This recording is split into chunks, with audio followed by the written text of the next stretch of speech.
Where Zainab's Ayaz will be, next to where Zainab now is, Naruja will be, where Karen is, Hanif will be, where Waqar is, Khadija will be.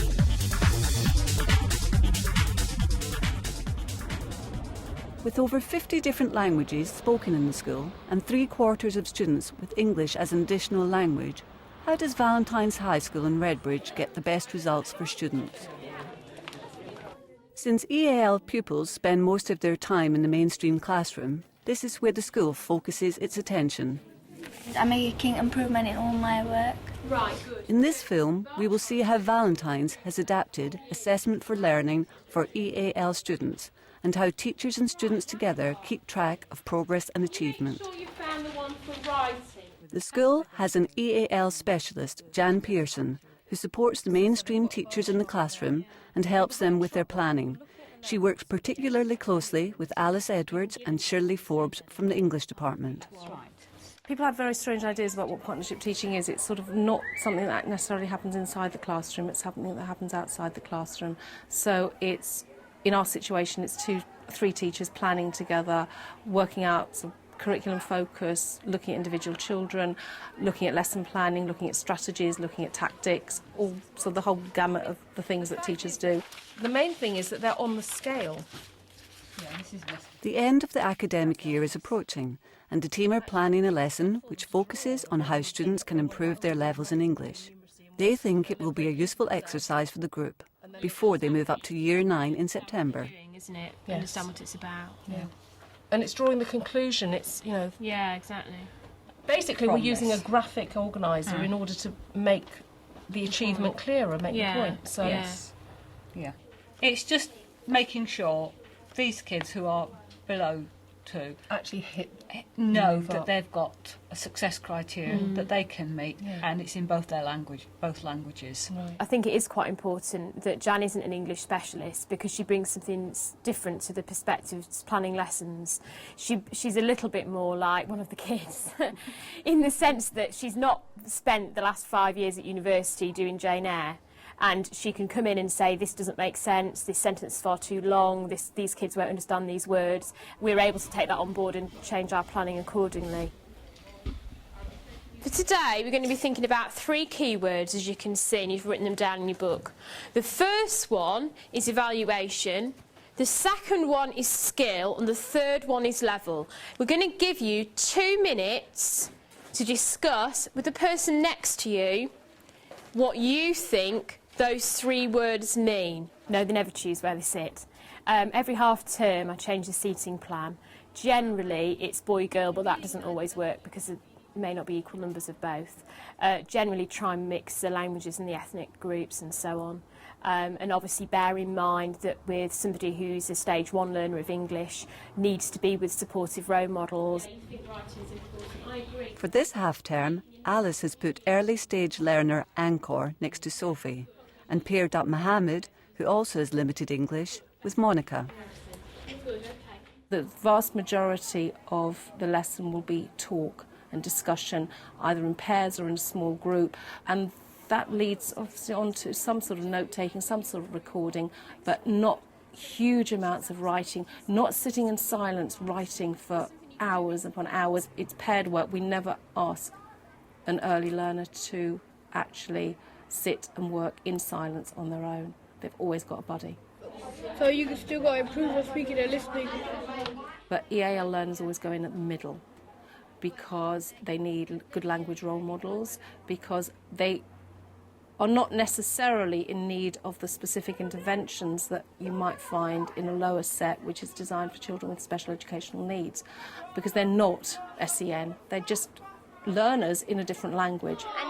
Hopefully we move them to the top set as well, because a lot of them are gifted and talented. Yeah, your standard of work and what you think the level, like is it a 4, 5 or 6 or something? What I want you to do now, everybody please, is show me with your cards your understanding of the word evaluation.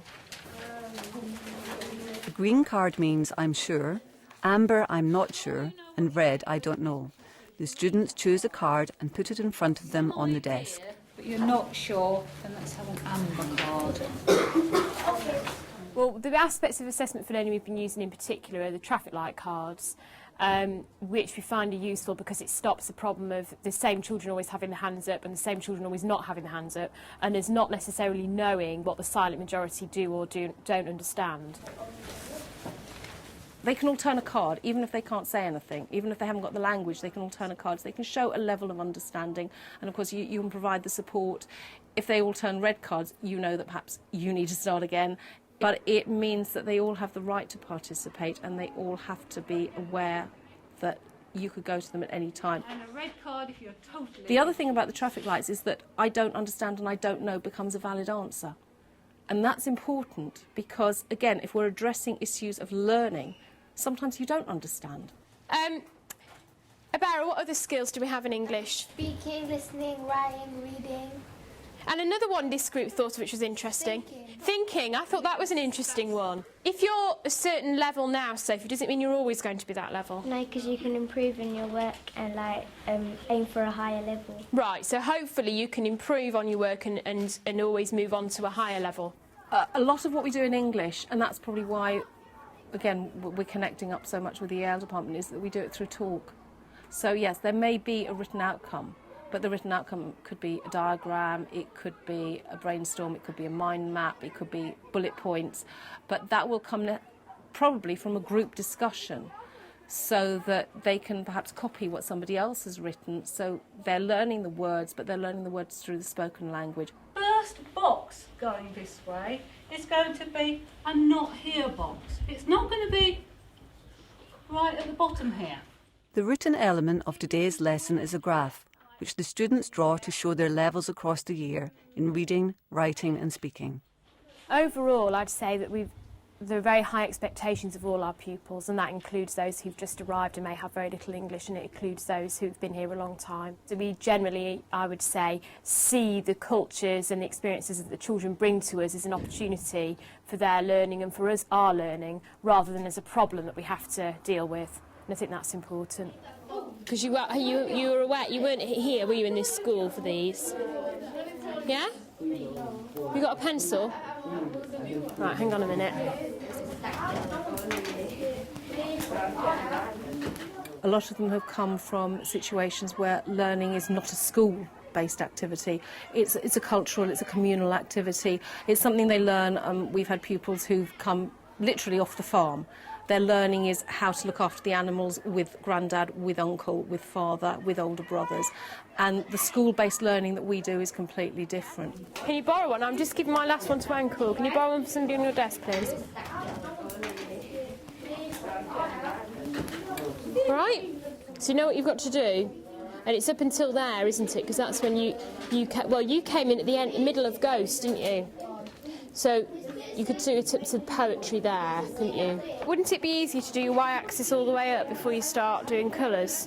Miss, I do this by maths. Do you? I'm in set 3. Are you? Yes. Do you think if you did your axes a bit straighter, you might be in set 2? Nothing to do with maths. Oh, isn't it? And why doesn't that surprise me? The behaviour in this school is very good. It's because there is a good relationship between staff and pupils. There's a lot of respect between staff and pupils. And they're safe, they're warm, they're comfortable, they can explore learning. They don't have to worry about their physical safety or their emotional safety. They know that they're going to be looked after, and that's absolutely crucial. You might do red for reading, and then to choose a different colour for writing and a different colour for speaking, and then red for reading. Yeah? Do you understand? Yeah. Most of you have now finished your graph then, your bar chart.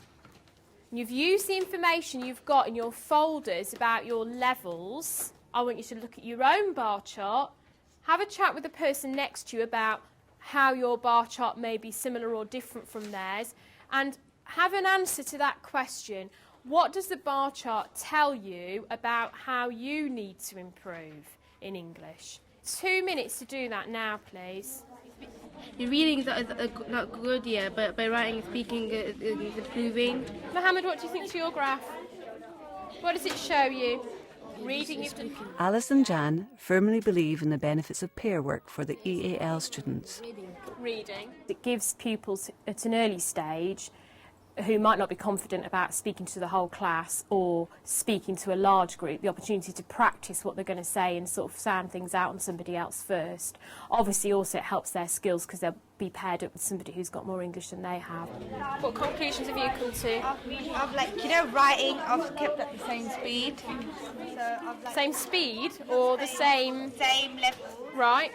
But in speaking, I've moved up. Generally, whatever the level, whether you're talking about gifted and talented children or people who are very early stage or whatever, it gives them a chance to find out what other people's ideas are. It tells you where you're at and arrange you to get to that the higher level.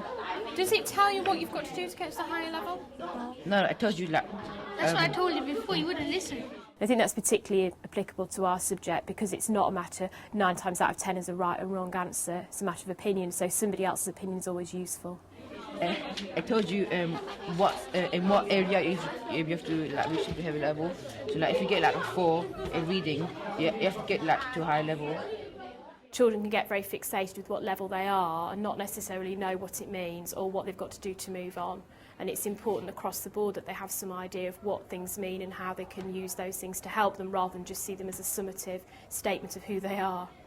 Which skill in particular do you think you need to improve on? Is there one? Writing? Yeah, you think writing is important. I agree, because I think speaking and listening, we already can do quite a lot of that, can't we? Yeah, good. So we're going to focus on writing. Excellent. Okay. Monica, you've got an... In reading and writing, I've stayed at the same level all the time. But in speaking, I've moved higher and I've improved. So I need to concentrate on writing and reading. Which skills, Mohammed, did you decide you particularly needed to improve on? Speaking. Speaking. That was one of the first ones that you were going to focus on. Good. The students are then asked to look at the success criteria for their next level of writing and are asked to work through it with their partner. Now, Mohammed, you've got your language. I want you to use that one, all right? Because that's where you are. It says write own sentences. Every lesson, I'm going to expect you to write something on your own. If somebody does have limited English, if they are always getting a non-applicable level constantly, that's very detrimental to their self-esteem. But if they can get a comment about, yeah, you've done really well on this and this was good and this is what you need to improve on, that's much more useful than always thinking that they're never meeting the grade. And how are you going to help him? I'm going to help him. I'm going to guide him the way. So I'm going to tell him how to write sentences and what could be used and the vocab which is used.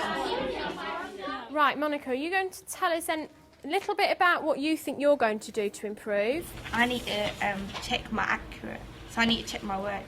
Right, and you're right, we talked about this as a class, haven't we, at the moment. The one thing with our writing as a group that's stopping us moving on, in most cases, is accuracy, isn't it? Well done, you've done very well today, it's been excellent. Let's see who's ready to go. Just because they don't know English. I mean, they know a lot more than we do.